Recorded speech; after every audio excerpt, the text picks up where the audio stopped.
En los últimos meses se ha reavivado el debate sobre si el Bitcoin debería considerarse una inversión legítima o una moneda lista para ser adoptada como una divisa oficial en todos los países cuyos presidentes piensen fuera de la caja. Sin embargo, la adopción del Bitcoin por parte de los gobernantes de los diversos países plantea desafíos significativos, ya que no podrán emitir billetes sin respaldo. La capacidad del gasto público se limitaría principalmente a la cantidad recaudada a través de los impuestos, bonos o préstamos.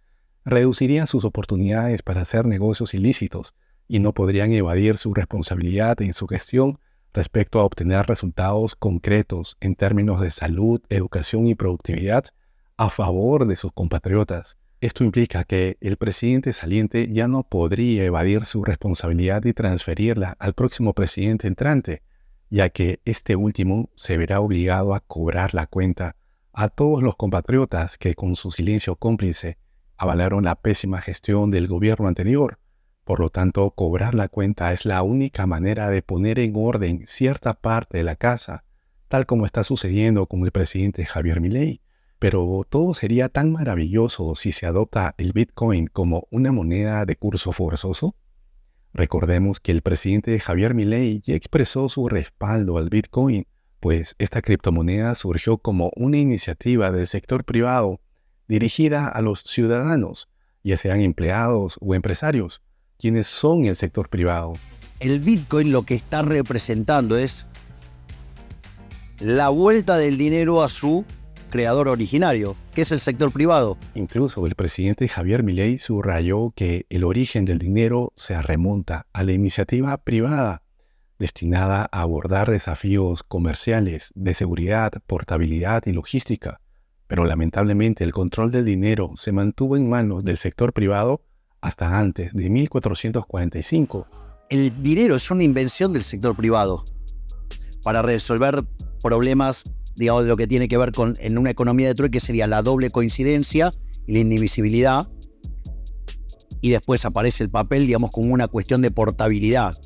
O sea, porque en realidad vos tuviste distintas monedas, o sea, tuviste el lino, el trigo, digamos, la sal, de ahí viene salario, de ahí la superstición de si se cae la sal en la mesa, y eso evolucionó y las monedas que eligieron los agentes, que fueron los individuos, eligieron la plata para las transacciones chicas, el oro para las transacciones grandes, y eso después, digamos, como era un peligro cargarlo, entonces ¿qué hacían? Lo dejaban depositado y se llevaban un comprobante de que estaba eso ahí. Y después en 1445, digamos, en el primer congreso de Génova, digamos, los estados se apropiaron de, digamos, de tener la exclusividad para poder emitir. Después de 1445 el dinero pasó a ser propiedad del Estado y a partir de ese momento se abrió la puerta para que el Estado imprimiese las cantidades de dinero que quisiera, generándose continuos periodos de inflación, la constante pérdida de valor de los billetes, pues los billetes recién impresos excedían la demanda real de los mismos. Claramente, esta transición del dinero del sector privado al sector público se llevó mediante la fuerza, o si quieren verlo de otra manera, por medio de la sumisión del sector privado. Lo primero que hay que comprender es que el Banco Central es una estafa, ¿sí? Es un mecanismo por el cual los políticos estafan a las personas de bien con el impuesto inflacionario. Imprimir más dinero del que la demanda requiere provoca desorden en la economía interna de un país.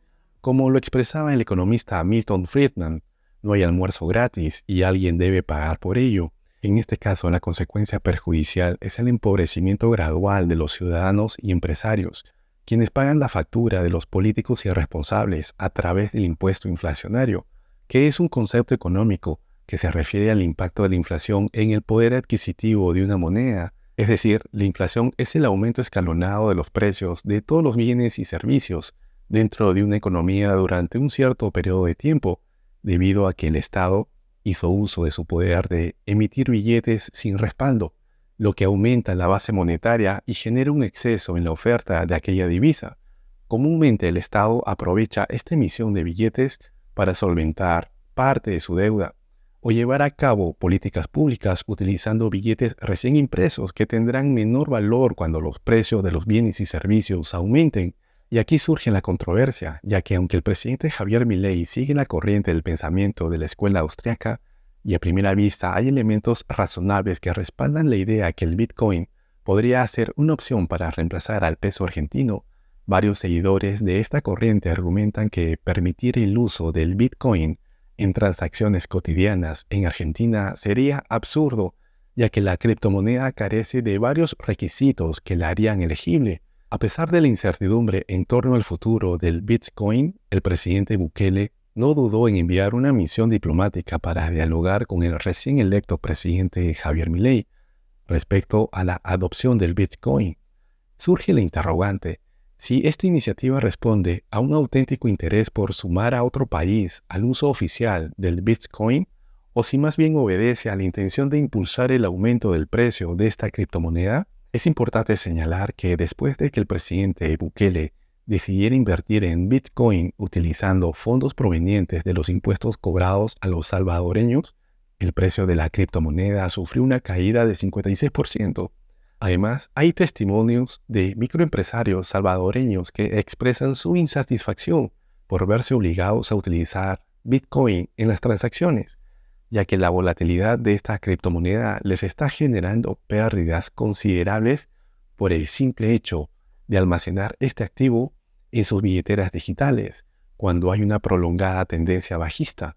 Asimismo, esta inestabilidad limita la capacidad de los empresarios a proyectar su poder adquisitivo al poseer Bitcoin. Dado el contexto, es poco probable que el presidente Javier Milei apueste por el Bitcoin. Como profesional, se enfoca en las prioridades del Estado, que incluyen ordenar y reducir el Estado, eliminar la inflación, eliminar el Banco Central y dolarizar el país. Estas dos últimas acciones que he mencionado son cruciales para asegurar que los próximos presidentes argentinos no actúen en combinación con el Banco Central para incrementar la emisión de billetes y empobrecer nuevamente a sus compatriotas.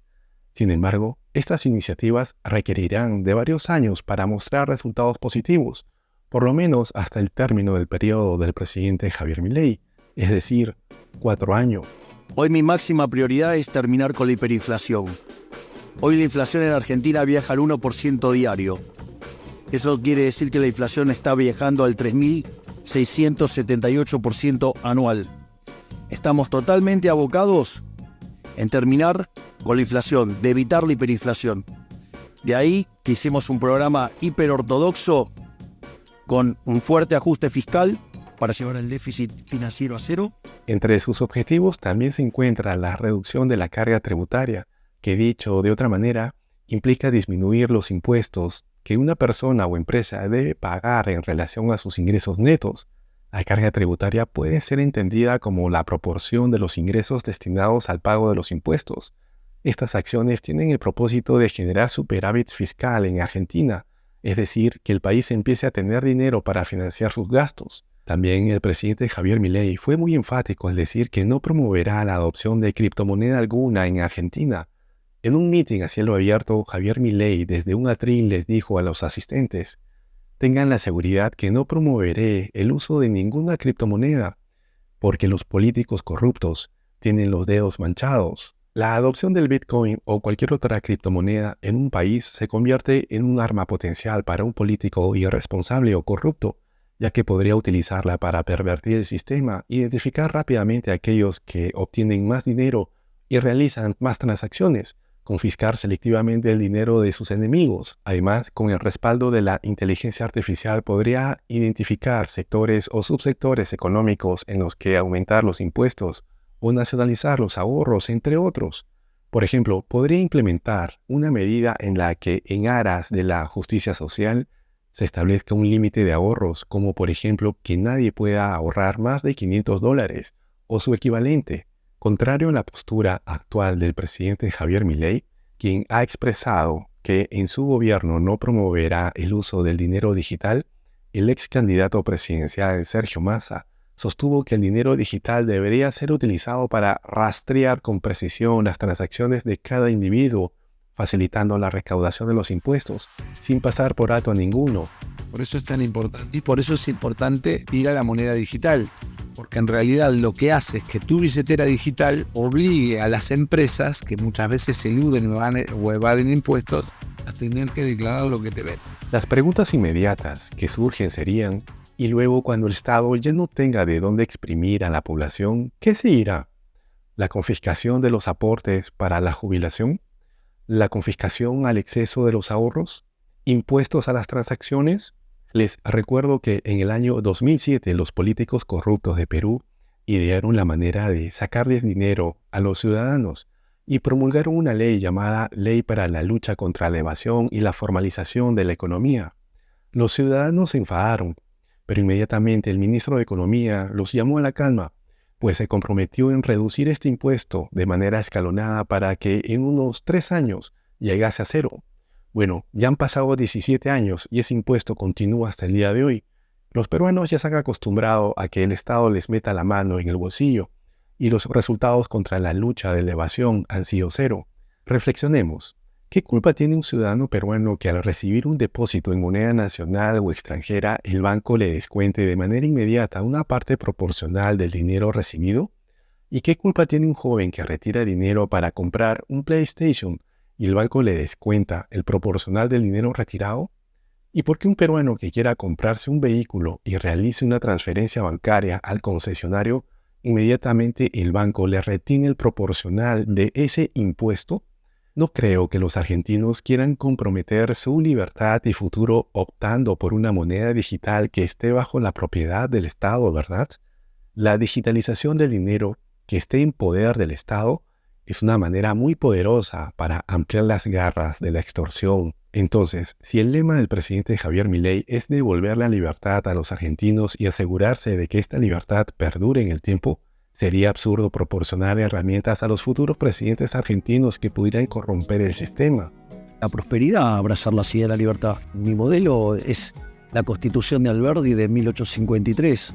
Argentina, cuando puso en marcha esas ideas, a partir de 1860, de ser un país de bárbaros, en 35 años se convirtió en la primer potencia mundial. Y cada vez que un país abraza las ideas de la libertad, progresa. Un ejemplo más reciente es el de Irlanda. Irlanda era el país más miserable de Europa. Y sin embargo, cuando abrazó las ideas de la libertad, empezó a crecer fuertemente y hoy tiene un PBI bastante más grande que el per cápita, ¿no? Que el de Estados Unidos.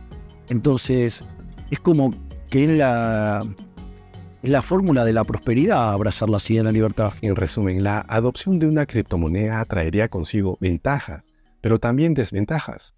Sin embargo, estas desventajas no serían de índole comercial, sino más bien implicarían un sometimiento del sector privado al control estatal. Tengan presente que el objetivo principal del presidente Javier Milei es devolver el poder a las personas. Muy bien, mis amigos, ahora que ya les conté acerca de la nula posibilidad que el presidente Javier Milei adopte una criptomoneda, quiero recordarles que inviertan en ustedes mismos, pues al hacerlo es como abrir una puerta hacia un mundo lleno de oportunidades. Además, sus familiares se lo agradecerán, pues esto genera círculos virtuosos y mejora la calidad de vida de todos los involucrados. Les dejo los próximos videos que aparecerán a continuación y estén atentos a las próximas incorporaciones que realice a través de esta plataforma. Nos vemos. Chao.